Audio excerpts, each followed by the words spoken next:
Well, good afternoon, and thank you all for joining us for today's discussion on Georgia music, past, present, and future, and the evolution of Georgia's music business. I'm Christian Lopez. I am the head of oral history and media at the Russell Library here in Special Collections. Special Collections Libraries is a growing archive and home to many and diverse collections related to Georgia music, including the Georgia Music Hall of Fame collection, the Alex Cooley and Peter Conlon papers, White Thread Panic live board recordings, Cindy Wilson and Keith Bennett's B-52's memorabilia, Art Rosenbaum's Georgia Folklife collection, Athens Music Project oral histories, and several others.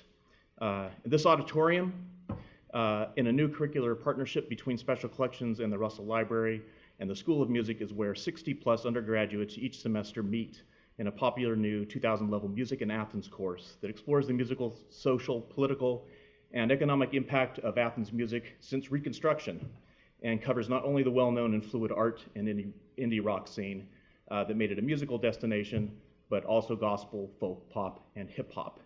And Athens and Georgia's musical heritage is certainly rich and diverse. It's my pleasure now to introduce you to our panelists this afternoon. Rodney Mills and Michele Caplinger. Mr. Mills served as chief engineer at Lefevre Sound Studios and engineered and produced Atlanta's Studio One before forming his own recording company.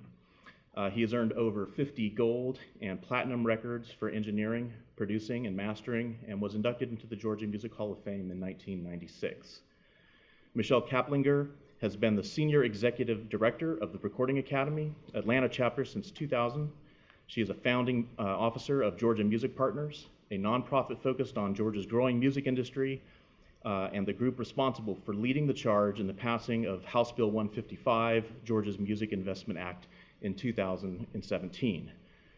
Our moderator today is David Barbe, the director of the UGA Music Business Program, and he will lead today's discussion.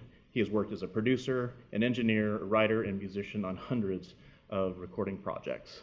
Thank you all for being with us today. Thanks for having us. Hello. Can you hear us okay out there? Good. You can't move closer. So yeah, I'm really happy we're here. Welcome to everybody. Thank you guys for coming. Thank you. We're just going to chit chat for a little bit. If anybody has any questions, please feel free at any point to raise your hand. If you're on one side or the other and I can't see you, just like holler at me and like we'll acknowledge that. We acknowledge hollering here. So Georgia's music business, past, present, and future. These two people seated next to me have a pretty rich history of the music industry in the state of Georgia. And so to give us kind of framework here, Rodney, when did you get started working in music professionally, and what did the music business look like when you entered into this as a professional?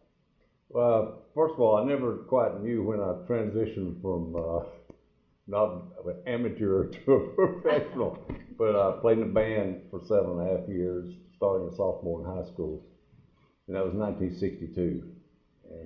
And this is the band that you're in high school and opened one of the most infamous shows in the history of the state of Georgia, which is opening at Georgia Southern. No, Georgia Southern for Rolling Stones.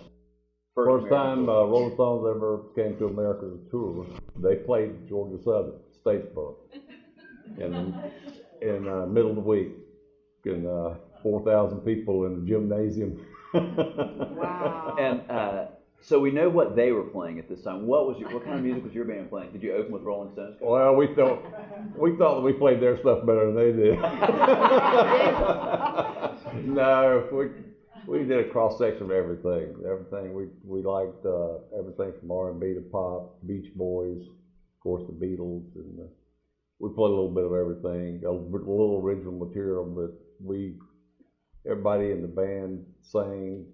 So we did harmonies with a lot of stuff, and so it was a good time. It was a good time to start out being in music. You know, we had the band 2 years, and then the Beatles hit, and so it's like we saw the Beatles, and in fact that was a life change.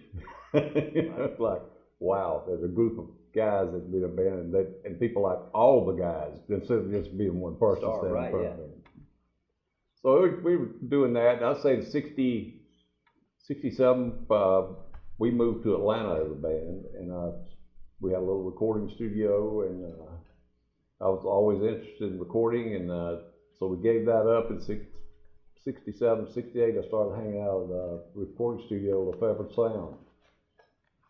And just, you know, the old thing, you know, where you go in, you do anything, carry out the trash, you go get people something to eat, anything they wanted. And slowly, just kind of like, I started setting up some microphones, and then, Rodney, can you watch the console while I take this phone call, till Maurice Lefevre said, Rodney, I want to offer you a full-time job, but you got to quit that band. Right.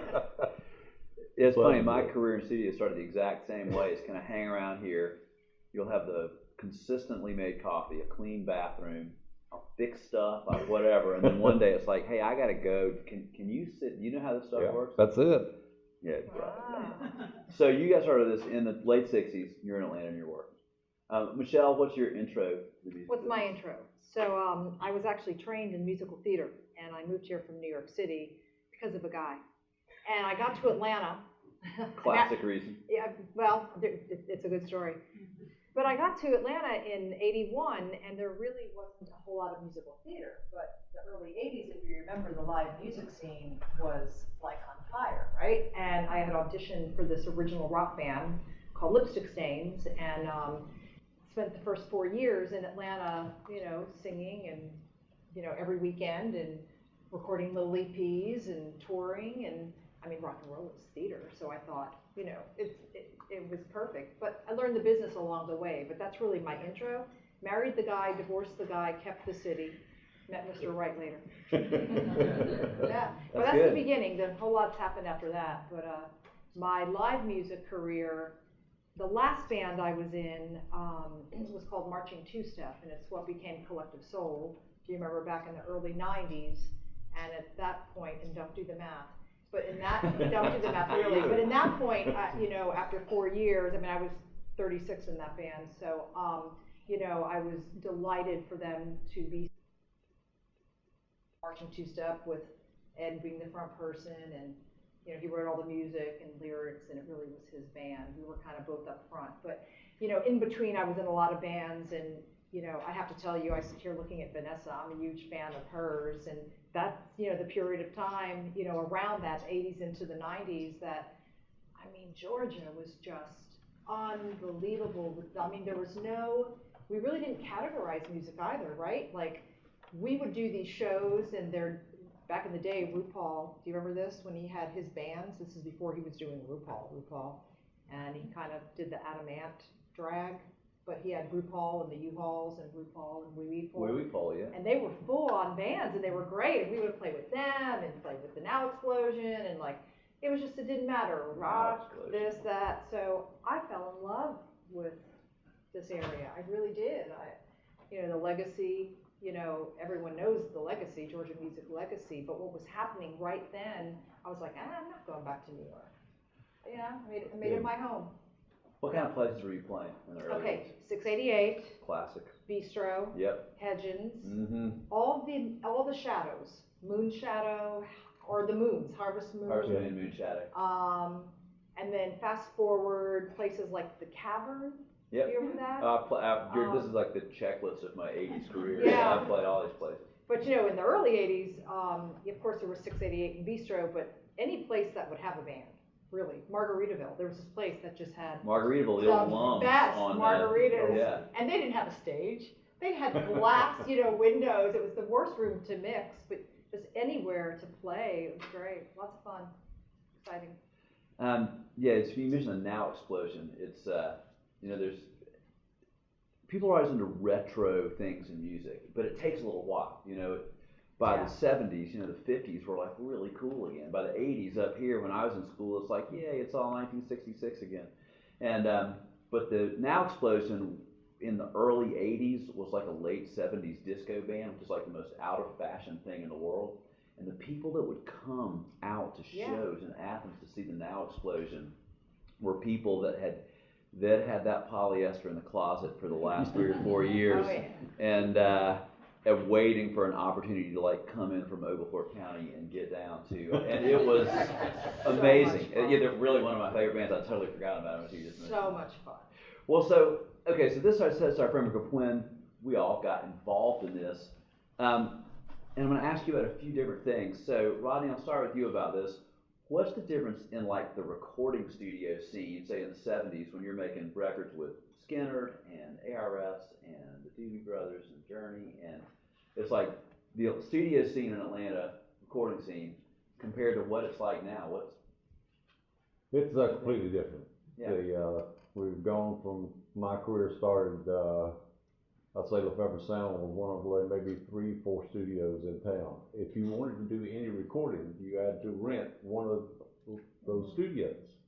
And that's where you did your recording. Then, at home with a little Wallensack recorder just wasn't anything professional. So those are the only places you could record. And we built Studio One out in Doraville because rock and roll, and so it was still required a big studio. We, cut full bands and stuff like that.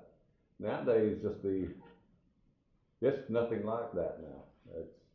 There's a few studios or rooms you can go into and record, say, a band and get the drums, and it sounds pretty good, and then go woodshed in your home studio, and you're doing the same quality recording sometimes, but you're not renting this huge monstrosity of a building. It's something I've basically transitioned myself over to. So I went from these big studios all over the country, recording bands and artists and everything, to my basement. That's where I am now. Right. I'm not leaving my basement. Well, a lot of times you can't watch basketball. Recording studios, you can't really do that in the basement. That thought hasn't come to me out of this. I mean, as you know, for me, it's like I'm a dinosaur with a studio with like tape machines and rooms where people can record. But one of the reasons I've stuck with it is because I realized, a number of years ago, being one of a few and a dying thing is difficult. But being the last person left who does one thing is actually kind of good. Sure. And so everybody else is coming to their senses and getting out of this, but I just continue. Well, you are the dinosaur in this. I think you're the dinosaur. It's kind of like I started in the 60s when everything normal back then and what you thought was going to be as far as you could see into the future was these tape machines sitting in the back of the room, right? And you were going to do tape alignment every day, right? And this is what it was, this way it was, and the way it was going to be forever.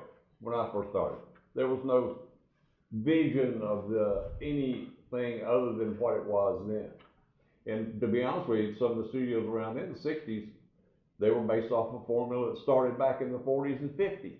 Yeah. And so it was still basically the same formula. And then I think it was actually late 80s, early 90s. I think the first time I saw Pro Tools, it was 4 tracks. Sound design. And so, sound design was where I started, 2 tracks. I had to be able to edit digitally. And but when I saw Pro Tools go to 4-track, and I told Mike Clark at Southern Tracks, I said, they got this thing called Pro Tools now. I said, Mike, it's going to be nah. But I think that the problem has been that some people have resisted incorporating the new technology, and I certainly don't fight it. I haven't gotten an analog tape now in probably 2 years. It is. I mean, you have, even if you work in the old. I mean, I do have tape. I mean, I've got a dozen tape machines. I do, but I also have like Pro Tools HD and a billion inputs in both rooms. But and no matter what it is, anybody that fights change loses. It's true throughout history, socially, politically, equality, and entertainment technology. Anytime the people that want to like keep things as they were, I mean, why don't we all take a hot air balloon to the payphone? And it's okay. So we're in agreement. Michele, so when you started out, you're playing in these bands, and everybody wants to get a record deal, and there's like a presence of record labels in Atlanta and the South. And in your role in Neris now, you know very much what the business landscape is in Atlanta and the state of Georgia. What's the difference record label wise? What's the presence? what kind of music do they want to do? What are they looking for? Well, I mean, everything has changed. We all know that the model in the industry has changed, right? The past 10 years, a band, what you would deem becoming successful was totally different then as it is now, right? One thing I want to comment though, just to backtrack for a quick second on the whole studio scene then, and It's fun to talk about. like the technology component of this, the only thing that I miss from those days was the sense of community. And I think technology is amazing, but technology takes the job of what people did.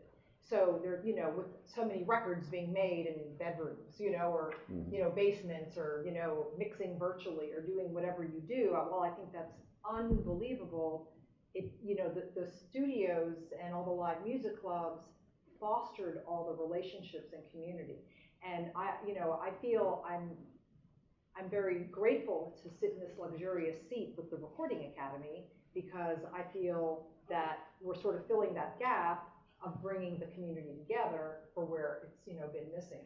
But to fast forward, like, how is it different now? It's completely different. It's just completely different, and it's really in the artist's hand to design what their fate and their future is going to be. It really is. Much more so. Yeah, exactly. Totally. So what we thought when the change, when the seismic changes started happening, 7, 8, 9, 10 years ago, we're the old school thinking, oh my God, how's this going to work? But yet all the younger creatives, because they didn't know the model we knew, it wasn't broken to them. Right. It was like, it's opportunity. It's not a problem, it's an opportunity, right? So I've seen the younger creatives just take it and run with it, and that's all great. But you still have the PROs here, and in the state of Georgia, there's no shortage of talent, be it on the singer, songwriter, producer, musician, across the board. But more and more of those business entities, are locating here, because I think that there's this. It's like a perfect storm, with the 2008 entertainment tax bill. The reason why there's so many major motion pictures being shot in Georgia since 2008, it's because of the tax incentive. So, the only thing, and this is why you know this because you worked intimately with us as well, but the music legislation that we had passed last year that took 8 years to get passed, our hopes are that it's the complement to that film and TV tax incentive. So I feel like we're embarking on this perfect storm to be an entertainment hub, period. And so instead of people having to leave to go to Nashville or LA to make a living, we want to keep them here, but also want to be a destination. So, have your career break in the state of Georgia. And I think those tax incentives, will do that. So that's a little bit of a difference. I think back in the day, let's just look right in the middle. So like when LaFace was here, really the beauty of LA Reid opening LaFace, kind of put Atlanta on the map in a whole nother way, which was great to have all eyes on us. But we really hadn't had that type of infrastructure after he left. Like, I think we thought a lot of others would step forward label-wise and didn't. But we've recovered from that, and he's coming back with his publishing company. Did not know that. That's great. So yeah, he's coming back. So Hitco, he's opening here in LA, and we actually thought LA would be the headquarters. He's making Atlanta the headquarters, and that's actually huge. That's for fantastic. Us. It's huge. I had no idea. So I mean, the things that are happening and about to happen here for music are just really, really exciting. Really exciting. So with regard to these tax incentives, we're not going to policy Yeah. wonk it up here and talk about get in the weeds on it, but just in general terms, broad strokes. What do we get Who past? does this help? Yeah, what's happening, and are people Okay, so taking advantage of this? the incentives got passed in 2017, but they weren't effective until January 1st, 2018. So there's a few different components of this bill that we got passed. One of them was, okay, so if you go back to these major motion pictures and TV productions and that bill, last year, Georgia, the state of Georgia, was touted for having $9.5 billion of revenue into the state of Georgia because of those huge films and TV production. Number one in the world. Crazy, right? Number one. If you take a major motion picture budget, the film budget, at least 5% is allocated for music against that production. Again, to not do the math, but 5% of $9.5 billion is an awful lot of money that got left in the table that could have been incentivized and had 30% back in those directors' pocket if they did their music in Georgia. They're going back to wherever they go and they score the soundtrack, or they, do the syncs and placements. And the whole point of this tax incentive is do it here. We have the talent, we have the studios, we have the producers, the writers, so on and so forth. It puts money back against every dollar they're spending against that film. So the job now is we've been promoting to the decision makers that if they're going to come to Georgia and the film is going to happen a year from now, those decisions are made then, not when they're here, obviously, where they're doing their music. So we've been talking to like the Music Supervisors Guild in LA. So who's going to benefit? The idea is obviously the studios, the musicians, the songwriters. Georgia has 16 professional orchestras. I dare say, we could score a film here, right? The Atlanta Symphony Orchestra has won 27 Grammys. That's like huge. They are renowned. I mean, they're world class. I had to leave this market and go to our Grammy meetings in LA to have the other folks like from New Yorkville and all these orchestras and talk about the ASO. And not that I didn't think they were terrific, but you don't know, right? Like if you don't live in the classical world, you don't really know how they rank. They're world class. But the people from the other parts of the country recognize. Absolutely. Like we don't know what we have here. I mean, our fear anywhere, any local music they're paying scene. attention. They're paying attention. So that's one part of the bill. So now, if the music is done in the state against those productions, they'll get that tax incentive on that money spent as well. Then there's two other bills that we have passed, and one is if you record in Georgia, period. So a band or an artist from another state can come record with you, Right. and they will get 20% back on every dollar. There's thresholds, but they would get the percentage back. Right. The difference with music against the film and TV is the film and TV tax credit is a transferable credit. The music credits are not, so it goes back in your pocket, you can't sell them off. But lastly, and this is the one that I actually get excited about, and some people don't really quite understand it, and I'll try to make it really brief. It's a tech rehearsal and tour origination fee. So let's say you're Lady Gaga. Okay, this really kind of appeals to the really big artists, again, because of the spend, like you have to hit a certain amount of money to spend. You're about to go out on tour.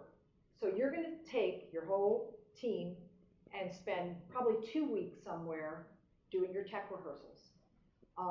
Actually, I shouldn't even use Lady Gaga as an example. I can use one of George's bands. I can use Zach Brown Band, okay? Because they've told me the numbers. They've told me what they do. So they take 20 trucks, people and gear, and go to the middle of nowhere because they have to get a venue that's dark for 2 weeks to be able to go in and take over. They have to bring, it's not just the band, right? It's everybody else. So they go into an area and they have to put everybody up. They have 100 people. They have to put them up in hotels. They have to feed them. They have to use their cartage. They need to hire locals, stagehands, riggers, et cetera, and they spend money in usually a place that is kind of not impoverished, but is not a big city. Okay, so in the state of Georgia now, so let's just say Lady Gaga, Coldplay, Beyonce, the ones that are spending that kind of money, if they go into Savannah, Athens, Columbus, Atlanta's tax percentage, credit is not as high, it's a 15%. Anywhere outside of Atlanta is 20%.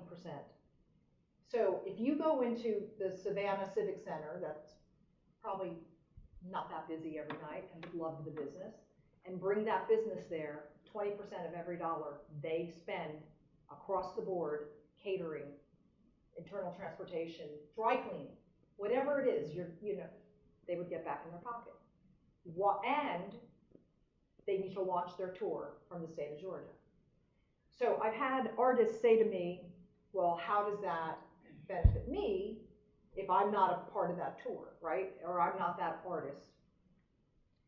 If you think of it sort of the really long look at this, all of a sudden all these artists who, by the way, come in and record and write all the time here with our Georgia people, all the time.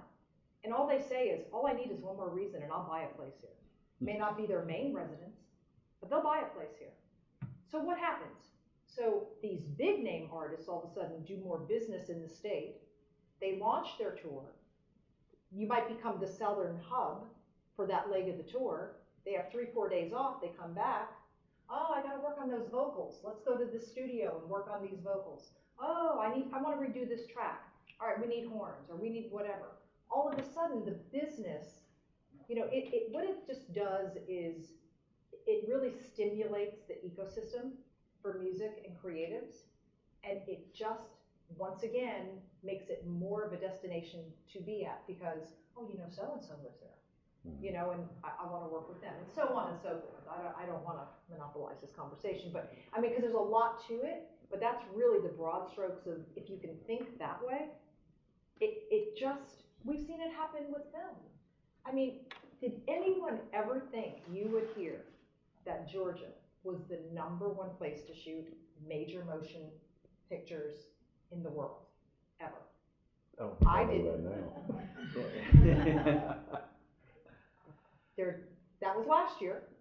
I'm like, I'll take it #1 place in the country. To beat out LA is ridiculous. It's amazing. But it's amazing. No one thought that would happen. And in that period of time, it's the trickle-down effect.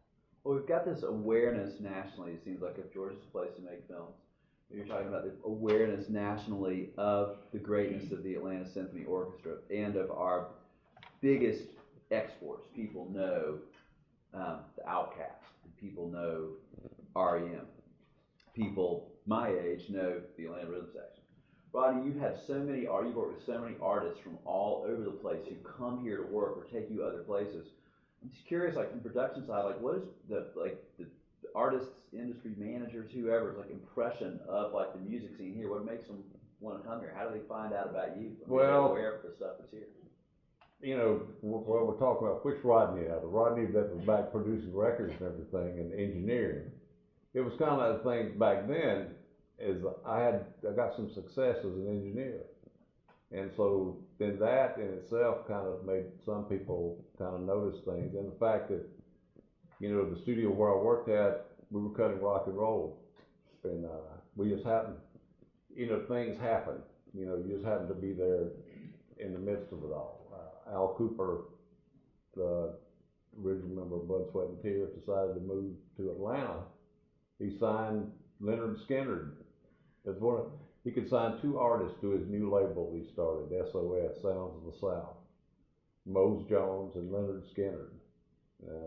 I always say, he's not from the South. If there's anything, he's quintessential New Yorker. And he saw that, he loved it down here. Loved it. He liked the artists. He thought the talent, everything, just attracted me here. When I came along and everything and got a reputation as an engineer, it's like some artists thought, well, they've done that there, so-and-so's cut there, Skinner's cut there, Atlanta Rhythm Section's cut there, so we got the Outlaws. Mutt Lange came, before he ever made it big, recorded an album with the Outlaws at Studio One. I didn't know that. I didn't know that either. He offered me a job, but I turned him down. I knew about Al Cooper signing and producing Leonard Skinner, but I had no idea that he lived in Atlanta. I didn't either. Yes. Well, He had a low voice. I remember that. Wow. Yeah. I know this story, but would you share this story of cutting the guitar solo in Sweet Home Alabama? It's such a good one. Okay, so the Skinners cut the first album, recorded the first album, Studio One, Free Bird and Simple Man, all the stuff on there. And so after they'd cut it, they almost immediately wrote Sweet Home Alabama. And so the album had not been released. So they thought it would be a good idea to maybe come back and record Sweet Home Alabama, because they had actually played it a few times and the response to the song was tremendous. So they booked the studio and came out and we recorded Sweet Home Alabama pretty much in one day, and maybe a holdover for 2 days, but one day, and it's kind of like got the basic track cut, and Ed King, the guitar player that co-wrote Sweet Home Alabama, so he puts the main guitar solo on there, and he plays it, and it's absolutely perfect. First day. First take. And I remember setting up the microphones on his amp and getting the sound. He was playing like through I think Ed and I kind of got this a little bit weird. I think he played it through a Fender Twin. So he had to crank that thing wide open in order to get the sound. And he played it one take. Al says, "You need to do another take." And the band has heard the solo in the control room, and they just fall on the floor because it's so good. He says, you played the solo in the wrong key. And so, needless to say, that first solo performance is what's on the album. There's no punching in, no working on it to make it right. That's unusual. That's like one of the most iconic guitar solos in rock and roll. Yes. I mean, I won, but I could sing it, if including the little, like, the fret tweaks on Ed it. says that solo came to him in a dream. Really? He woke up and he played the solo. Wow. So we don't know that. That's what he says. That's a pretty good. You know, it's kind of like when people ask me some of this stuff I did so long ago. It's kind of like nobody's around. I can tell Right. what Tell me what you want to do right now.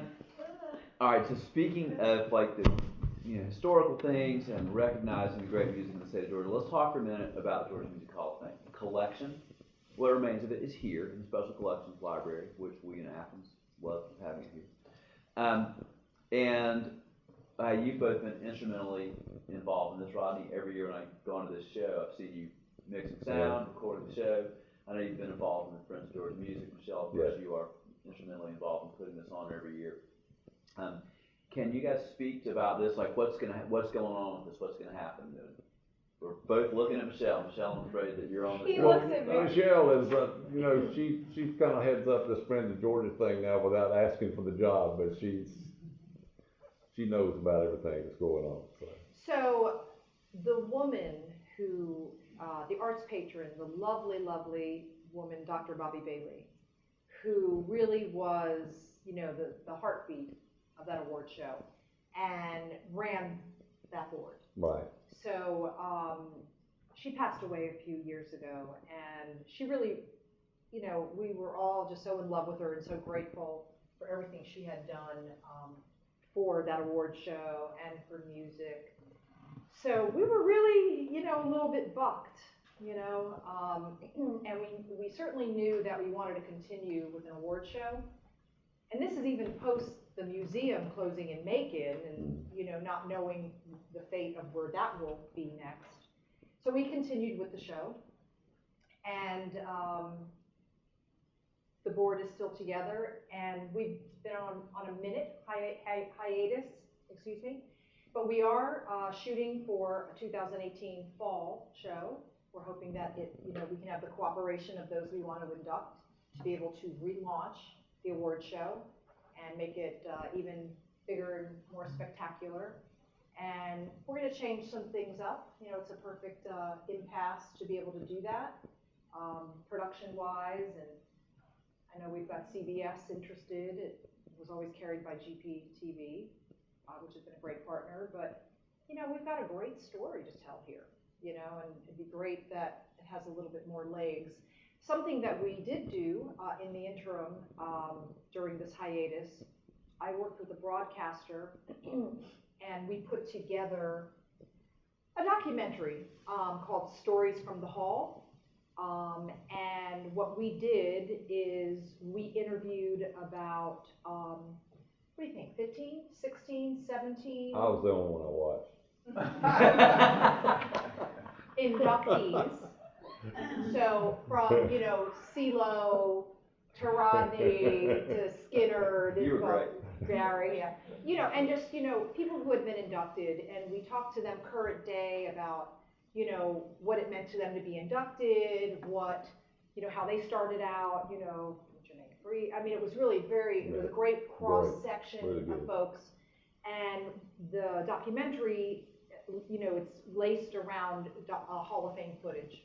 Anyway, so it played several times on Georgia Public TV, and I'm sure you can catch it at times, but it was sort of a, you know, let's not forget, and, you know. And the state's involved in this too. There's a Senate committee Yeah. that's part of this. Oh, yeah, yeah. And nothing but state senators on it. No representatives, just state senators. On the committee. Yes, on the committee. Yeah. On the committee. Yeah, so it's legislators and people in the music industry.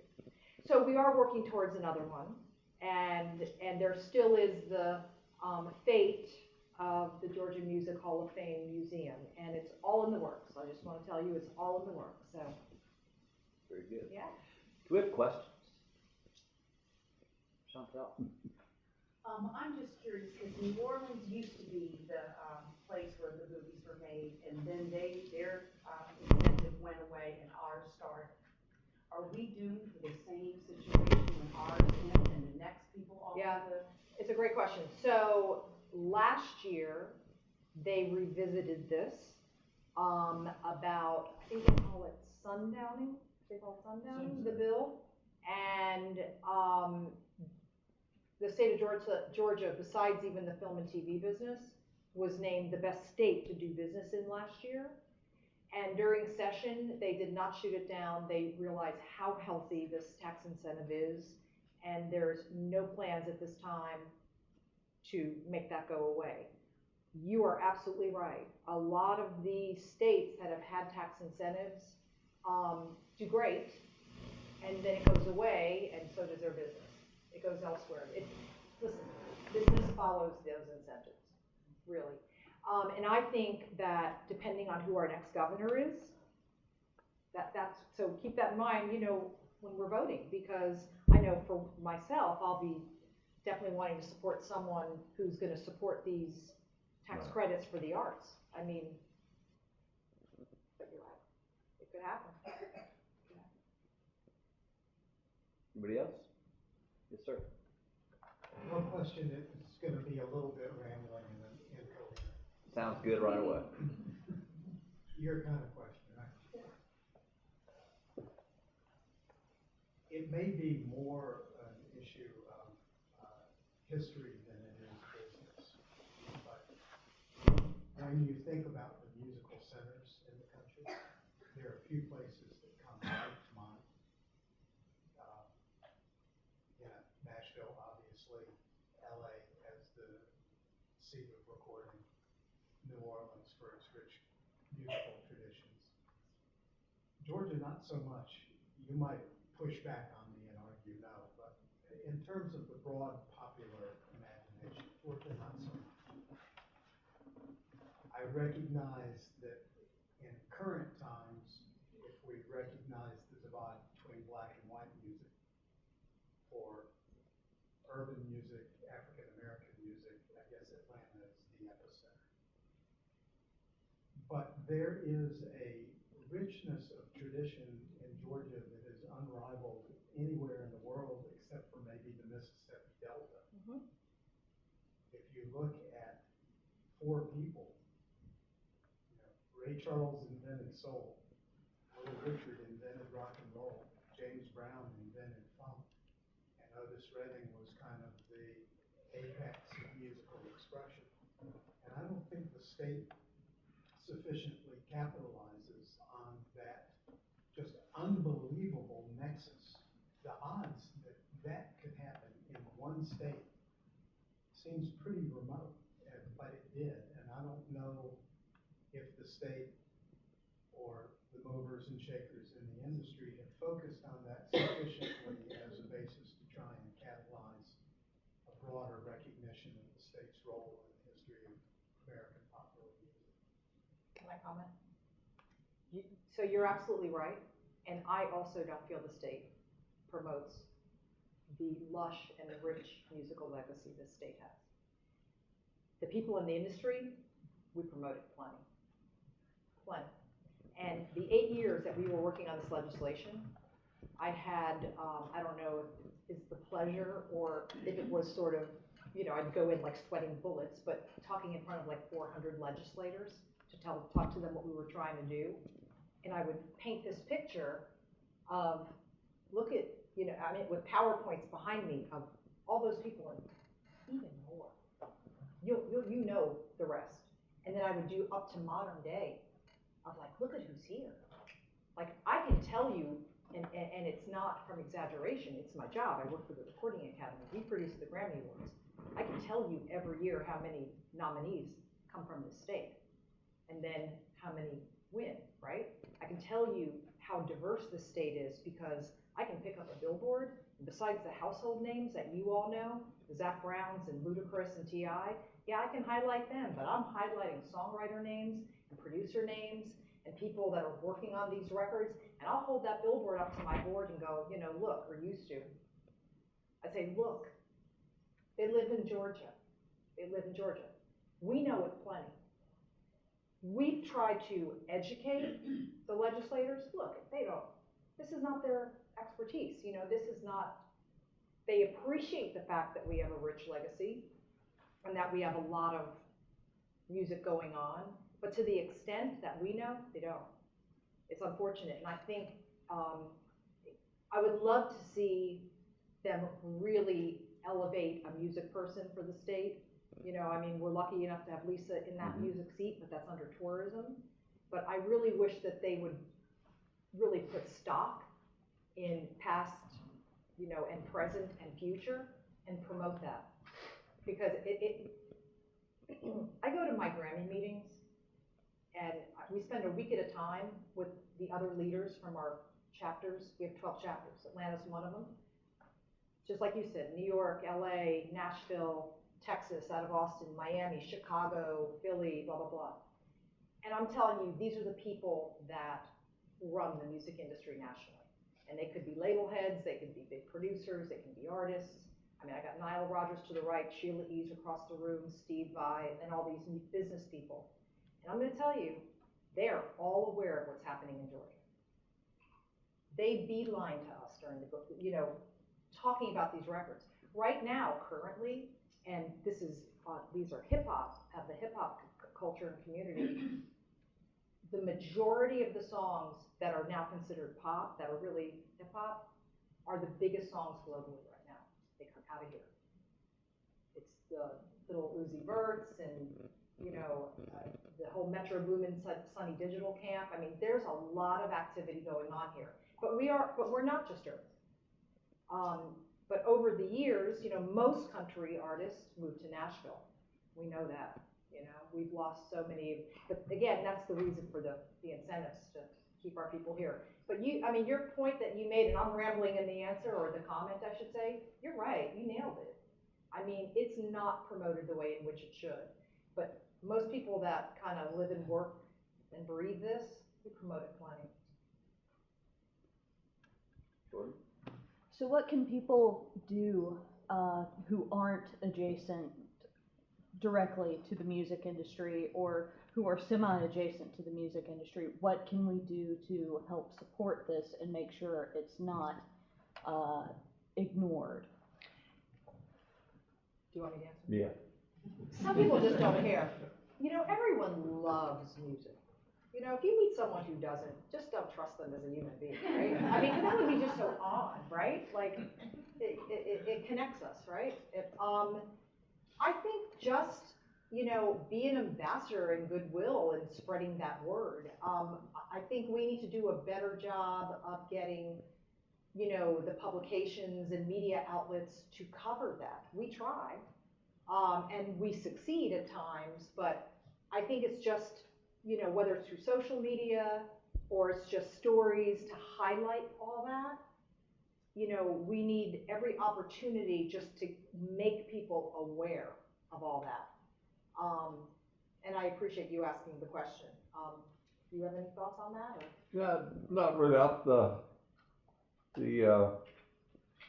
I think the way to promote it or make people more aware of it and things like that, it's a hard thing to kind of pinpoint or say something about that. Me, I tend to dwell in my past and what I drew from when I first started out, and it was not just Georgia things I was thinking of then. You know, we'd listen to artists from all over the country and everything. And as time has gone by, you know, that I tend to think of stuff that was kind of around when I first started and everything, and the relevance of that. When I was playing in a band back in the 60s, that was my roots and of learning music and how to play music, and I was not listening to old music. I was listening to current R&B pop stuff at that time, and and to be honest with you, it took me well into adulthood to find out who these people are. I don't know. I think in the educational systems and everything like that, more can be taught, but also it's like, you know, we don't have to go back that far to you still dealing with some pretty relevant people that's done stuff here in the state of Georgia that I don't think that's necessarily promoted, it's just pressure on the mind. And this is also an industry, you know, unlike traditional businesses and industries, you know, it's very relational, right? And it's all word of mouth and referral. And I'm sure every artist that walked through your studio or used you, it's because that last band was like, you gotta have Rodney do it. It's not like you're putting out ads, you know, and advertising it to the general public. It's all really, you know, same with you. You gotta pay people for what? Yeah. Yeah, but you know, so. No, that's absolutely it. Yeah, but it's really just spreading the word. It is, you know, word of mouth. I've been able to make a It's a living. simple answer, I'm I've sorry been to able say to that. make a living Same thing. off of word of Yeah. mouth. What I Yeah. did last month, I get a phone call today, you know, if you can make our stuff sound like so-and-so you just did, we'd be happy. But, and so it's all word of mouth. It's like, I've managed to change careers in the music business, and it's all been because one part transitioned over to the other. Absolutely. And it's all, if you do pretty good work, it tends to help things. And Well, we trust each other. We trust each other. So if you're looking for a certain, you know, Yeah. somebody that does a certain craft within our industry, you know, they're gonna take your recommendation.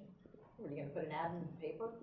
there's a lot of stuff that goes on that people are not really aware of, even what you do and Right. or anything. I mean, it's kind of like, you know, I worked for a guy, Buddy Bowie, for a long time, and Buddy did lots of stuff. I mean, he was first of all a songwriter, one of the best songwriters we've ever had in the state of Georgia, and he built a career out of songwriting, and then he started recording people so he could record his songs. And then he came producing people and built a studio, publishing company, the whole 9 yards. But he's from Alabama. You know, his roots are from Alabama. But Buddy lived here in Atlanta. All his creative part of his life was all done right here. I mean, Buddy's a tremendous story to me, and not just because I worked side by side with him, but just what he was able to do. And Bill Lowry, of course, I did a lot of stuff for Bill. It's like those are some of the pioneers too that they get talked about, I guess, a pretty good bit. But They turned the lights on yeah, in this absolutely. state, really. Yeah, it's just, there are these people like Buddy Bowie and Bill Lowry who kind of helped build the music industry in the state of Georgia. And those of us in the business know who these people are, but if you were to walk down the street and ask somebody, I mean, there's a lot more people that know who CeeLo is than Bill Lowry, but Right. Bill Lowry's music catalog as a publisher, in terms of total sales and Yeah. airplay, I mean, CeeLo's awesome, don't get me wrong, and he's, you know, he's a star and he's successful, but Bill Lowry's output as a music publisher would dwarf it. Yeah. And it's amazing people like this.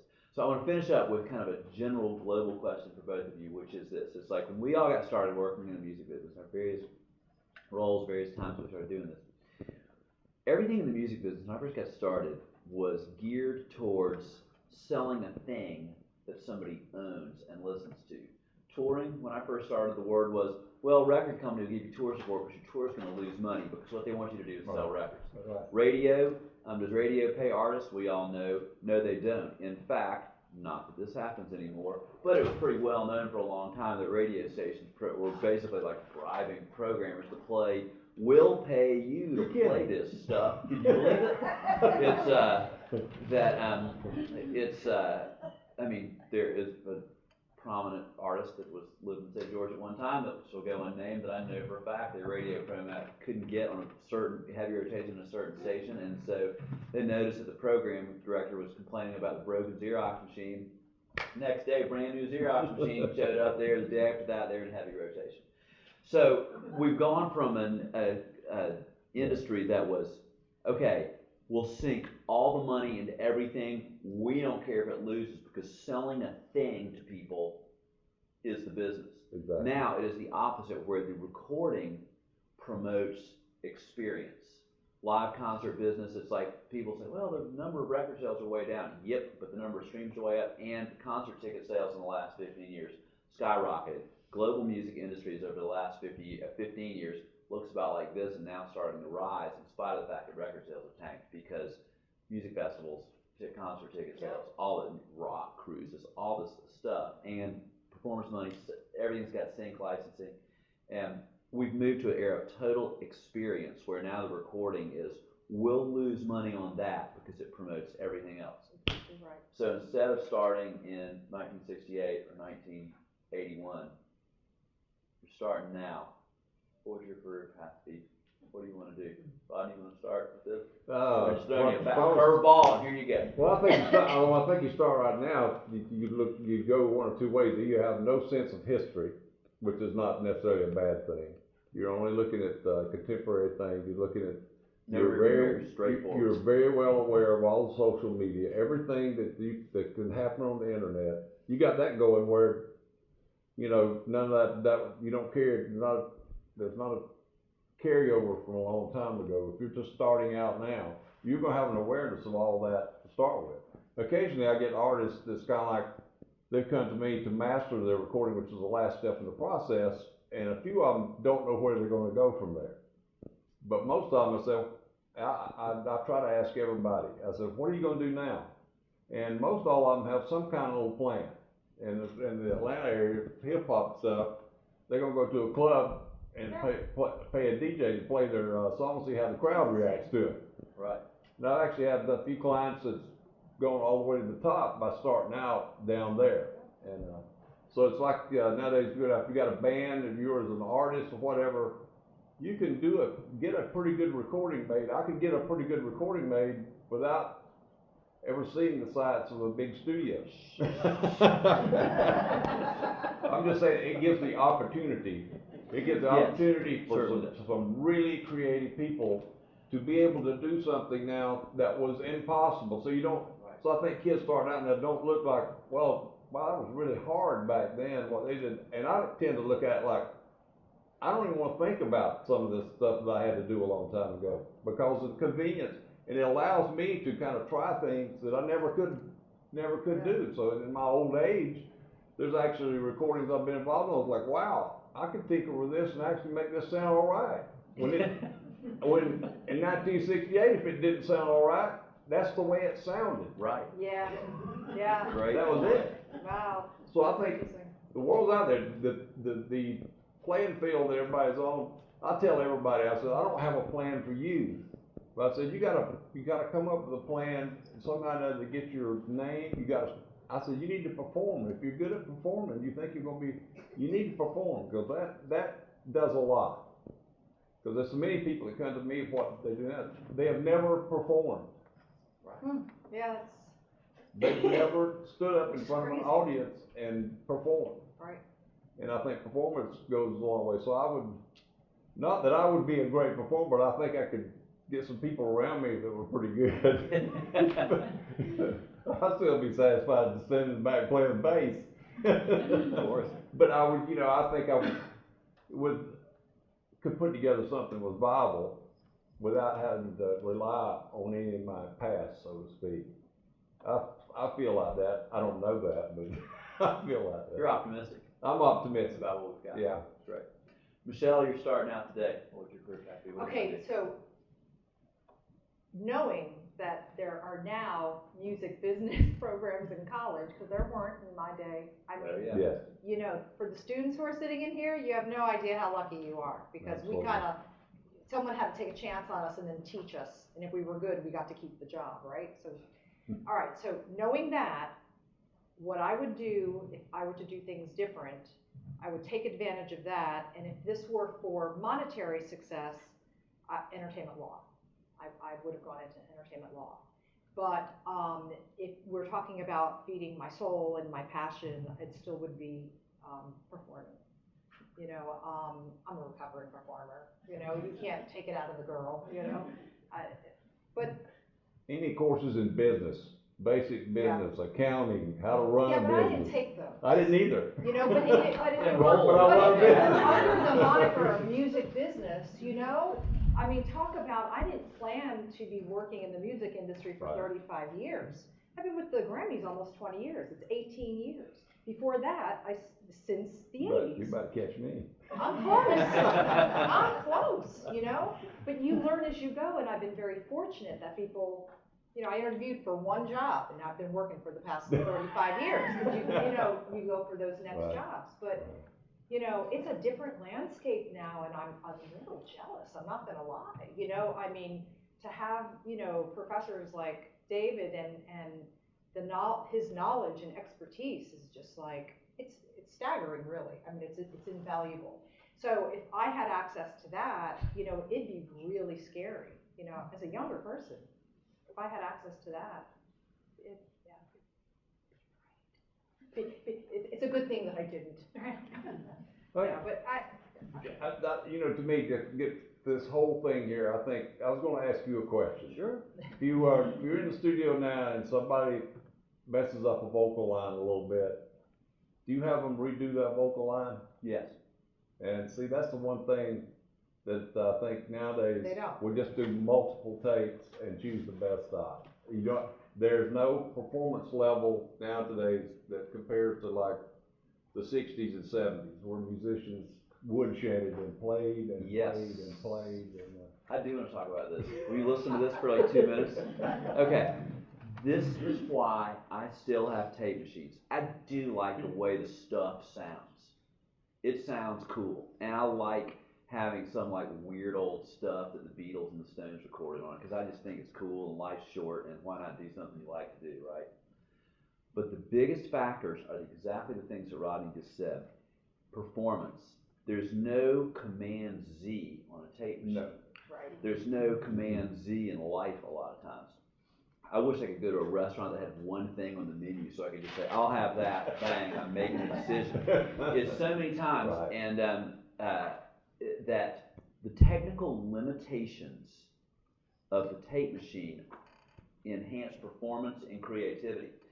One thing that nobody thinks about anymore is the time it takes to rewind the beginning of a 4-minute song. I got my own.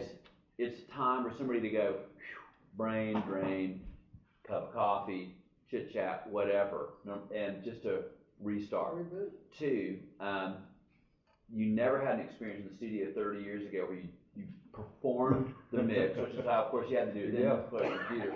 But when you mix it on tape, and you're very much doing it. You turn around and look at the band, and in those days, you might have had everybody at the board. Okay, you got the bass, you got the guitar, I've got the snare drum here, and the chorus. I want the reverb to come in. So it was And performance on It was your a part performance. too. Now, when you finish mixing a song, you turn around and look at the band and say, "What do you think?" And then what you get people go is like, "Can we hear it again?" And it's like that's the difference, and it's a distract. It detracts from the Mouse jockeys. Yes. The other thing is that with regard to the tape machine is what you said about do I punch in, do I make somebody do it again, or do I just fix it in the computer? I do have the ability to fix it in the computer, and it depends. If it frankly, and I'm sorry this is being recorded, but I'm still going to say it. If it's something that's not any good and nobody's ever going to hear it, it's like, you know what, we'll just fix it and call it good. But if it's something great, and the stuff I work on is, I try to work on things I think are great. I want them to be great, and that's what I tell people. It's like, give it to them to be great. Jimi Hendrix doesn't play it 30 times and say, Rodney, make it sound like I can play. Otis Redding didn't sing it and say, Rodney, would you mind fixing the note? That note looks like it's a little offbeat. Would you? I mean, but instead, I like using the tape machine because I like telling people, yeah, you can do another solo, but I'm gonna have to erase something on here.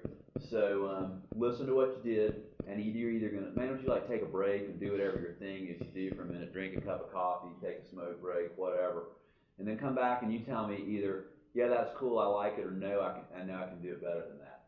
And I think there's something I'm gonna forcing somebody to do it. I'm gonna rebut you on one thing there. I'm ready. Okay, I worked with Steve Perry, lead Yeah. singer for Yeah. Journey, and he hated the time you had to wait to rewind. When he wanted to redo a line, he 40 years wanted ago. Pro Tools, but the Pro Tools was not around. So as I sat there, got the rewind back button, he said, let's go.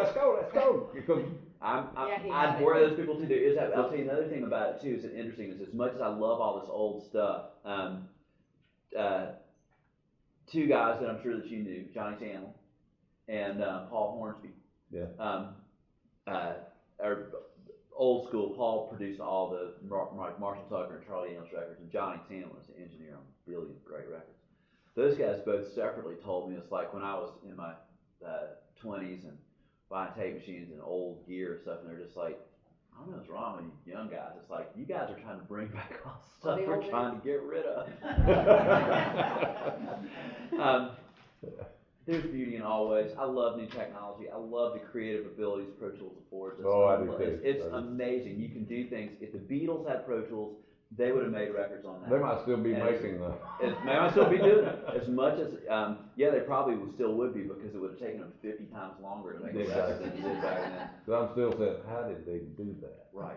And the thing is, they were pushing the boundary of modern technology. And to put it in perspective, the distance, I mean, we all want to make records like Sgt. Pepper. That was 50 years ago. The difference between Sgt. Pepper and today is the same time gap as Sgt. Pepper and World War I. And there's no way the people in the 60s were like, if only we could make records like it was in World War I, it would be so much better than it is now.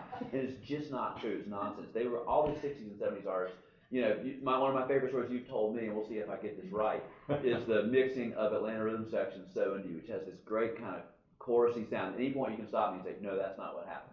My recollection of you telling me the story is that you had, on the recording console, you've got your sliding faders that turn each instrument volume up and down.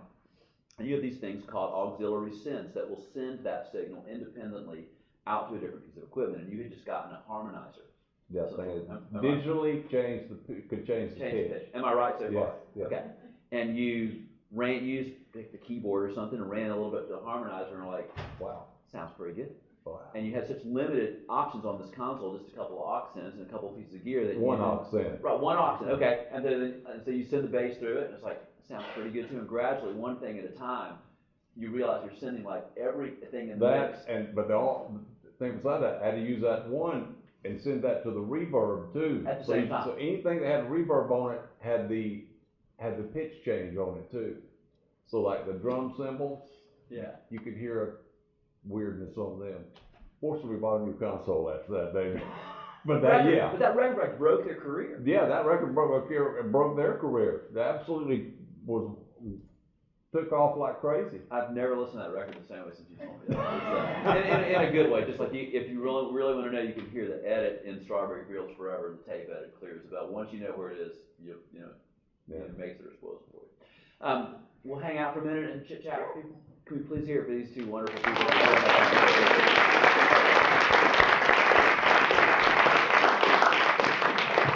So we thank Rodney and Michele and David for really their exciting and fun and insightful insights and experiences. We hope you will join us outside. We have a reception, and feel free to speak with them. I think they'll be around for a little bit. And thank you for coming to Special Collections. Thank you.